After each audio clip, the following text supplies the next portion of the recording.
Bueno, bien. El objetivo de este videíto es ayudar a mis alumnos de álgebra a comprender algunos conceptos, ¿sí? Bien, primero voy a definir lo que es una matriz singular. Vamos a decir que una matriz es singular cuando es cuadrada de orden n y su determinante es nulo, ¿sí? De este modo sabemos entonces que si una matriz tiene un determinante nulo, es singular, ¿sí? Tiene que ser cuadrada y determinante nulo. Las matrices cuadradas con determinante nulo tienen asociados a ellas sistemas de ecuaciones lineales que no tienen solución o que tienen infinitas soluciones coincidentes, ¿ok? Bien, ahora entonces, sabiendo que una matriz singular es aquella cuyo determinante es nulo, vamos a ver que decimos que una matriz es no singular cuando es cuadrada, de orden n también, pero su determinante es no nulo. Bien, ¿para qué necesitamos tener estas ideas? Porque queremos definir lo que es una matriz inversa. Vamos a decir que una matriz va a admitir inversa si es una matriz A en el espacio de R a la n por n, es decir, tiene que ser cuadrada. Va a ser inversible si es no singular y si existe una matriz A a la menos 1 tal que multiplicada a izquierda y a derecha por esta matriz A original da por resultado la matriz identidad, ¿sí? Fíjense que necesariamente esta matriz tiene que ser cuadrada, si no, no sería posible realizar esta multiplicación. Ya recordamos que las matrices tienen ciertas condiciones para que sea posible la multiplicación. Entonces, si yo tengo A por A a la menos 1 igual a la menos 1 por A, y a su vez en estos dos casos me da la identidad, yo sé que esa matriz que encontré como A a la menos 1 es la inversa.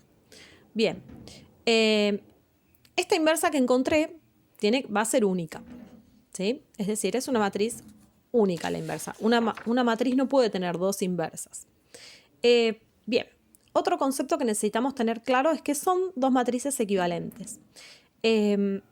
Cuando yo tengo una matriz A y puedo transformarla a través de operaciones elementales en una matriz B, voy a decir que esa matriz B va a ser equivalente a A.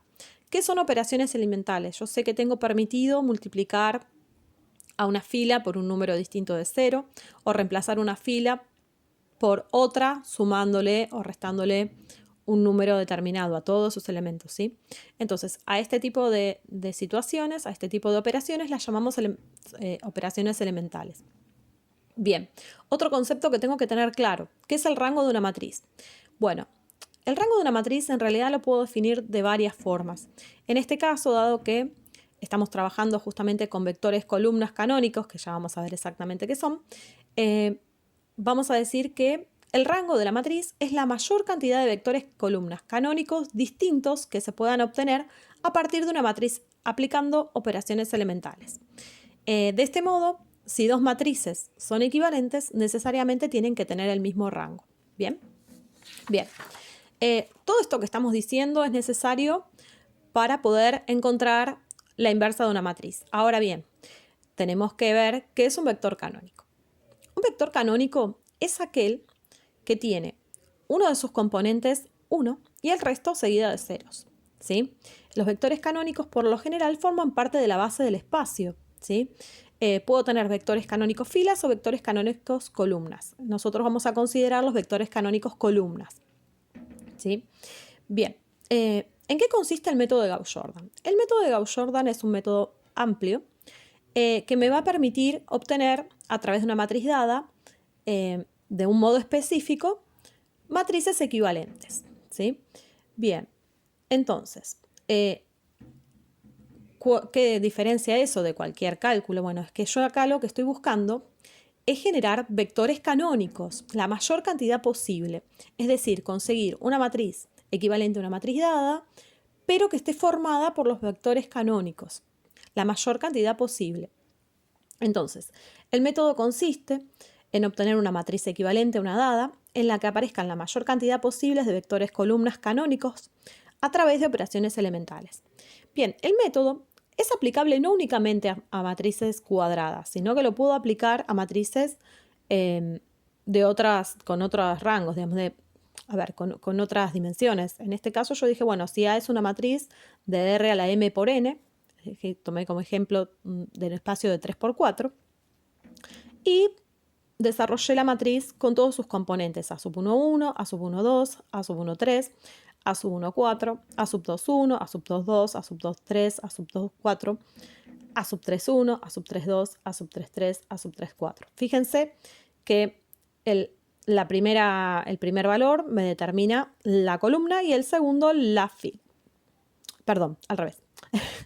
El primer valor la fila y el segundo la columna, ¿sí? Es decir, el primer 1 me está diciendo que este pertenece a la primera fila y el segundo 1 que pertenece a la primera columna, ¿sí? Y así todos los elementos de la matriz. Esa es mi forma de ordenar los elementos de una matriz. Bien, si yo tomo el A sub 2, 2 como pivote, es decir, lo voy a llamar pivote, este va a ser el elemento que se va a convertir en 1, porque yo voy a tratar de que esta columna, en la que está incluido ese elemento, se transforme en un vector canónico. Lo tomo como pivote y transformo a toda la fila dividiendo por A sub 2, 2. De ese modo paso a tener aquí un 1, ¿sí? Y acá los elementos transformados a través de la división, ¿sí? Tengamos en cuenta que yo estoy tomando elementos que son distintos de 0 para poder generar esto, porque ya dijimos que las operaciones elementales son posibles siempre que yo multiplique por un número distinto de 0. Bien, voy a generar un 0, voy a transformar todos los demás elementos de la fila, dividiendo a cada elemento por el A sub 2, 2, y ya empiezo a transformar mi matriz, ¿sí? Bien, una vez que tengo el 1, ahora para generar el resto de los elementos de la matriz, voy haciendo a cada uno de los elementos, le voy a restar la multiplicación del elemento que está en la misma columna, pero sobre la fila del pivote, multiplicado por el elemento que está en la misma fila, pero sobre la columna del pivote, dividido por el pivote, ¿sí? Y así voy a ir generando todos los elementos. De ese modo van a ver que en los que están en la misma columna del pivote se van a generar los ceros, con lo cual yo voy a tener mi vector canónico columna, y los demás se van a ir transformando en nuevos números. Bien, este procedimiento puede parecer un poco engorroso. Entonces, hay una regla que me facilita un poco el procedimiento, que es la regla del triángulo. ¿En qué consiste? Consiste en, tomando el pivote, multiplicar el pivote por cada uno de los elementos que voy a ir transformando y restarle la multiplicación del que está en la misma fila que el elemento y en la misma columna del pivote, multiplicado por el que está en la misma columna del elemento, que tomé como referencia, que quiero transformar, en la misma fila del pivote. Y a su vez dividido el pivote. Es decir, estoy modificando esto por una diferencia entre dos productos y la división por el pivote. Esa es la única diferencia entre la regla del triángulo y el procedimiento original de Gauss-Jordan. Fíjense que lo que yo hice fue sacar denominador común el A sub 2 para obtener el A sub 1 e hice el producto entre A sub 1, 1 y A sub 2, 2. ¿Sí? Bueno, de esta manera, cuando yo tenga que obtener el A sub 3, 4, por ejemplo, en este caso, voy a multiplicar el A sub 2, 2 por el A sub 3, 4. Le voy a restar el producto entre el A sub 3, 2 y el A sub 2, 4. Y lo voy a dividir a todo por el pivote. Y así voy a ir generando cada uno de los elementos. Bien, ahora, ¿para qué todos estos tips y para qué este método? Bien, lo que voy a hacer en el próximo video es mostrar un ejemplo de cómo usamos este método y todo lo que tuvimos como referencia recién para poder calcular una matriz, ¿sí? Utilizando el método de Gauss-Jordan. Una matriz inversa, perdón.